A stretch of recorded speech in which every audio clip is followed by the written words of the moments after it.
12 мая, воскресенье. Сегодня в программе «Будни нюрнбергского бокса». Боксерский клуб «Боевые перчатки» от нюрнбергских подвалов до Парижа. Вот уже 13 лет в нашем городе живет и работает тренер Размахнин Николай Георгиевич. Много классных мастеров подготовлено за это время. Но вот в каких условиях работает и существует нюрнбергский бокс, и каких результатов он при этом добивается, об этом мы и спросили Николая Георгиевича. И, пожалуйста, на сегодняшний день сколько занимается ребят в вашем клубе?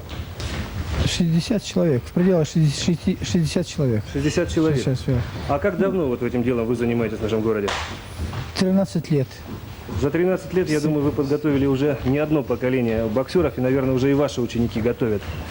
Да, у меня есть ребята, которые закончили институт уже, приезжают после института, после армии, и тренируются.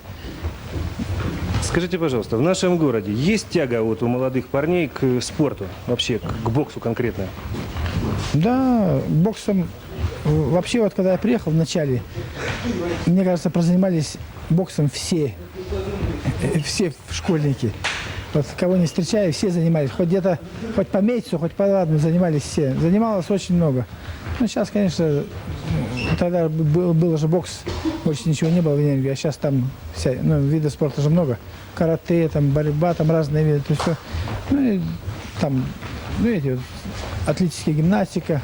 Ребята многие разошлись, распыляются. Меньше, конечно, стало. А вот вы говорили, что в предварительной беседе, что вы здесь от Якутского, от республиканского клуба, да, представляете? Да, у нас филиал. Филиал. И получаете вы заработную плату оттуда вплоть до этого. Неужели в нашем городе нет достойной организации, которая бы взяла на себя вот поднять такой вид спорта? Все дело в базе. У нас есть ДСШ, там культивируется баскетбол и гимнастика художественная. Но у них нет базы, они сами там перебиваются, бедолаги, там, арендуют где-то в школах, где-то там в шахтере, в богатыре, гоняют их туда-сюда, но просто нет базы. Также, допустим, я бы перешел в ДСШ, и еще бы я был еще нахлебником. Николай Григорьевич, мы прекрасно знаем, что в нашем городе, когда определенные круги занялись вопросом поднять, так сказать, баскетбол, то его подняли. Нашли помещение, нашли средства, нашли команду мастеров, которые сейчас вот результаты сообщают. Почему вот такого не происходит с боксом? Что это не престижно или почему? Как вы считаете? Я считаю, что это просто нет человека заинтересованного, который бы любил бокс. Допустим, как вот этот баскетбол там. Был второй секретарь игроком Дерябин. Он поднял баскетбол за счет именно, я считаю, только... Был бы у нас человек, который, такой влиятельный. Нужно ждать мэра города-боксера, тогда у нас все будет нормально. Да, будет мэр города-боксера, и у бокса будет зал, все будет. Ну ладно, это вот в перспективе, в дальнейшем. Сейчас я смотрю, вы находитесь в таком помещении, в котором вот даже в нашей съемочной группе находиться просто даже очень трудно. Даже переживаем за свою аппаратуру, здесь настолько большая влажность. И вот не знаю, бедные ребята, как они сейчас тренируются здесь, но это очень неприятно тренироваться в таких условиях. Скажите, пожалуйста, несмотря на все вот эти ваши вот такие условия, определенные успехи есть у ваших воспитанников? Да, у нас именно вот за последние 2 года у нас очень здорово ребята забоксировали. Вот сейчас в данный момент у нас 3 человека в сборной команде страны. Это То есть Советского Союза, я правильно понял? Да, в сборной команде страны. Это Торопов, Саша, Исмаилов Сережа и Иванченко Андрей. Это члены сборной команды страны, которые, вот Торопов и Исмаилов, они уже в этом году примут участие в первенстве Европы, и на следующий год первенство мира. Они 100% попадают. Вот пусть город узнает наших самых таких знаменитых боксеров. Наверное, на улицах города встречали, но вот так о их спортивных достижениях мало, наверное, кто знает. Мастер спорта, вот ты мастер спорта, да? А вы тоже? Вот все 3 мастера спорта. Скажите, пожалуйста, в мастер спорта в нашем городе по боксу это сложно получить? Это много нужно уделить времени и вообще сил отдать своих? Ну да, много. Вот Андрей-то постарше знает. Что старше. Андрей, вот ты сколько уже занимаешься? 6 лет. И вот за 6 лет у тебя такие результаты. На сегодняшний день у тебя самый большой результат это какой? Твоя самая главная победа? Ну, бронзовый призер с первенства СССР. Советского Союза бронзовый призер. Это в каком году? Это было в том году в городе Иркутске. Но ты пока не собираешься оставлять бокс, да? Нет, пока нет. А у тебя? Ну, у меня вот только прошел союз в Саратове в марте. Результаты какие? Второе место занял. Тоже по Союзу, да? Но сейчас турнир был международный, вот только приехали. Неделю назад где-то. С Иркутска. Ну, И там как? ну, там первое место занял. Первое место? То есть знает уже город Неринг, и за рубежом знает наших ребят, да? Да, знаю. А у тебя что? Ну, в Донецке был в октябре, Союз выиграл. Союз в Донецке? Да. Первое место. Да. А сейчас ближайшие планы у вас какие, ребята? Сейчас в июне вот в Италию поедем с Саней. С Саней в Италию? Да. Ну, счастливые вы, ребята. Нам бы в Италию с вами съездить. Скажите, вот здесь, в этом помещении, вообще у вас какие-то есть элементарные условия? Ну, хотя бы душ. Вот мы сейчас работаем, там вероятно, он стоит уже мокрый весь. Я не знаю, ему, наверное... Есть там общий. Общий душ там То есть все. вы заканчиваете здесь тренировку, идете в общий душ в общежитии. Там вечером-то с работы приходят мужики, там. Много народу, Да. постоянно толкучка. Хоть не обижают мужики-то вас? Да нет, вроде не лежал. Ну, вообще, вот ребята, которые сейчас, вот, возможно, будут смотреть нашу передачу, заинтересуются боксом, все-таки в нашем городе ему не так много внимания уделяется. Вы бы советовали заниматься вот именно этим видом спорта в нашем городе? То есть совсем юным ребятам? Конечно, посоветовали. А сами будете Не помогу. тренерами работать когда-нибудь? Ну, со временем, может, и будем, а еще надо боксировать. Еще пока молодые. Молодые, надо тренироваться. Да, еще все впереди почти. Ребята, у вас сейчас есть вот возможность обратиться к жителям нашего города, то есть к руководителям определенного ранга, от которых зависит решить эту проблему. Что бы вот вы хотели сказать им? Вот вы мастера спорта по боксу, хотели бы сказать руководителям нашего города, от которых зависит решение этой проблемы? Ну, я бы хотел сказать, что нам побыстрее новый зал дали, который уже обещают лет 5. И если дадут, а то, когда сюда перешли у нас, то баню не разрешали делать, то отсюда выгнали нас потом, мы опять сюда перешли. Ну, чтобы побольше был зал. Чтобы там можно и теннисный стол, там, и футбол можно было где поиграть, там, и комнатного отдыха, там, после тренировки посидеть, там, отдохнуть, чай попить. Главное, чтобы они нам помогали.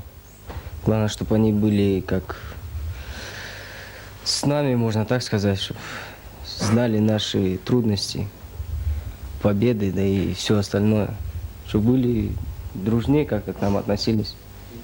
Ну ладно, спасибо вам за информацию. Я просто пользуюсь случаем, знаю, что вот у товарища недавно родился сын или дочь, кстати, кто? Сын. Сын, поздравляю тебя с рождением сына. Спасибо. Удачи тебе и желаю, чтобы он тоже был таким же бойцом, как и ты. Вы считаете, вас вообще вот надолго хватит? Вот вы 13 лет уже здесь отдали этому в своей жизни. А в принципе, вот у вас, наверное, с такими результатами можно поменять этот город, бросить его, найти другой, где более ценят бокс. Конечно, приглашают там в разные города, и меня, и с ребятами вместе. Ну, просто как-то, просто другие, есть же еще растут ребята, просто жалко их бросать, мальчишек. Жалко бросать, и как-то уже 13 лет уже как-то в том моем возрасте менять место жительства как-то уже просто не смогу, наверное. Ну вот на сегодняшний день как-то решается проблема с базой? Что-то реально делается, строится, там кто-то находится, спонсор какой-то, может, у вас. Все-таки в городе есть мощные организации, которые могли уделить, там, я не знаю, несколько сотен тысяч, может быть, построить нормальную базу, коли есть такие результаты. Да, вот сейчас именно в данный момент это Леонид Афанасьевич там нам взялся это помогать. Торговкин это Франц? Торговкин, да. Короче, там детский садик в квартале К, и нам хотят отдать цокольный этаж. Ну, полуподвальный такой цоколь, ну, с окошками, все там. Ну, вообще, если бы там бы до мая его довести, то нормально будет. То есть вас Да, бы это да. вот устроило, да? Нас устроило, и там штат, Горано, допустим, там штат расширит, у меня уже будет помощников человека 3-4.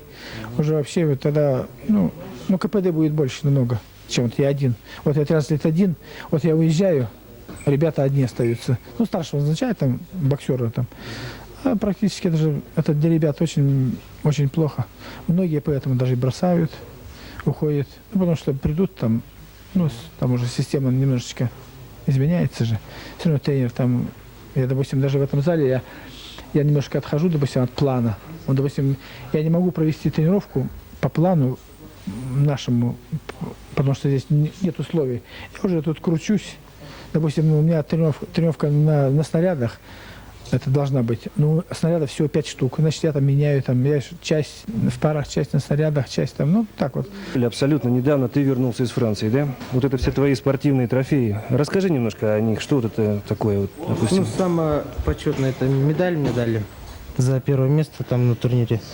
Это давали... Французская, да? Да, тут он написано, какой турнир был там. Угу. Ну, написано, второй международный турнир во Франции, город Масси, 91 год. Это, ну, это как сувенир давали всем, ну, приезжим. Это как сувенир вот именно этого турнира, да? Да, всем участникам давали. А вот это такая красивый кубок, это что такое? Ну, вот там, я уверенно провел, дали как за лучшего турнира, там, лучшего боксера турнира дали. Наградили меня. Выделили То там. есть вот это независимо от твоего первого места, у тебя, можно сказать, второй приз, да? Да, Как лучший боксер турнира. да. Ну вот скажи вообще твое впечатление. Ты встречался там с боксерами каких стран? Там были 6 стран. Ну, ты Франция, лично с кем Италия. работал? Ну, у меня получилось так, что и в полуфинале, и в финале с французами боксировал. Ну и как французы?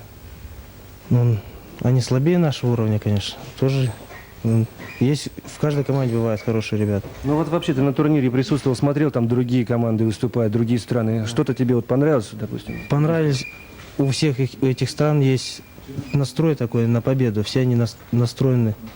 А по технико-тактическому уровню Советский Союз всех опережает. Ну, еще неплохие турки и немцы были.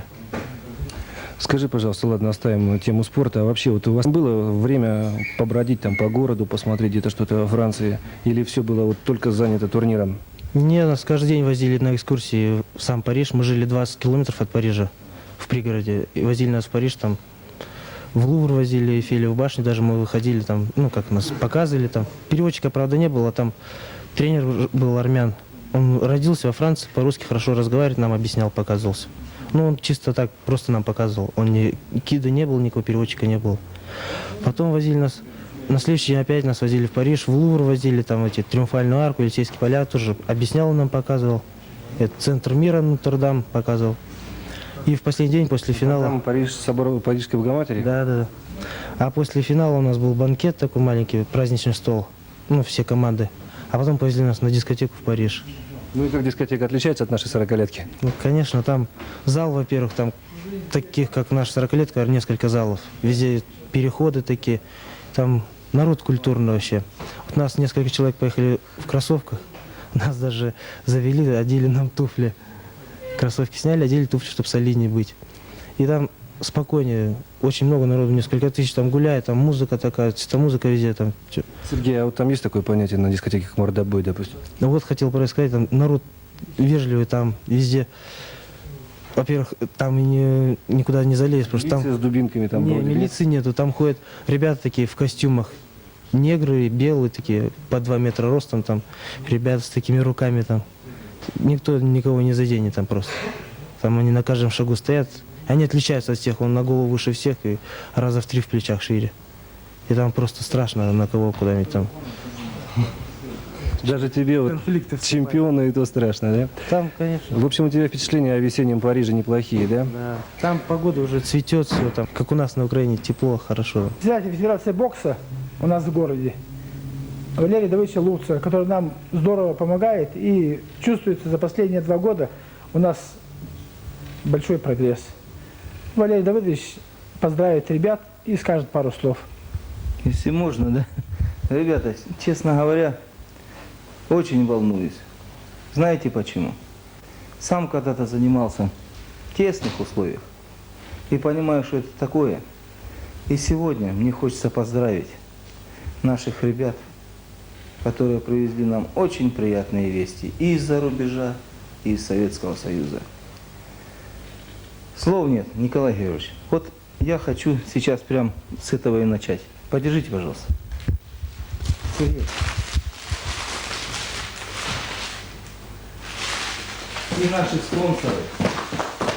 Кооператив Саарда и Сулус дает тебе подарок. Спасибо. Где наш Саня? Саня, держи. То же самое. Наши спонсоры дарят тебе тоже подарок. Спасибо. Ребята, от всей души хочется отметить, знаете что? усердие и труд вашего тренера. Ну, ему с кисточкой, конечно. Не забыли и вас, Николай Игоревич. Ребятки, очень приятно. Знаете, вот мурашки по телу. Смотрел я ваши медали, смотрел я ваши грамоты, смотрел я ваши вымпелы, что вы привезли. Молодцы. Ну, что сказать. За остальное уже позвольте нам бороться. Счастья вам на жизненном пути. Поздравляю вас с праздником. Вас двоих, ребятки, у вас же день рождения. Один за другим. Вы все приурочили, как-то так, знаете, ну нормально. Молодцы, ребята. Вы не только нас порадовали, вы, наверное, порадовали и родных, и близких. Вы порадовали нюрнбергский спорт. Ждем мы от вас, наверное, побед в будущем. Что от нас зависит, будем болеть за вас, бороться за ваше все такое, чтобы у вас были условия чуть получше. Ну и что? Чтоб вас любили, мужики, и чтоб вы были любимыми. Касается своих спортивных успехов клуб «Боевые перчатки». Заметим, очень серьезных успехов. Не жалуясь, не ропщет на судьбу Николай Георгиевич. Под стать своему тренеру ведут себя его воспитанники. Живет клуб со своими праздниками и проблемами. И то лишь радостно, что есть у него истинные друзья, и хотелось бы, чтобы было их больше. И хочется верить, что сдвинулось дело с мертвой точки. Давно настало время. И неизвестно, занимался бы в таких условиях своим любимым спортом тот французский парень, которого в честном бою победил Сергей, прославляя Нюрнбергскую школу бокса.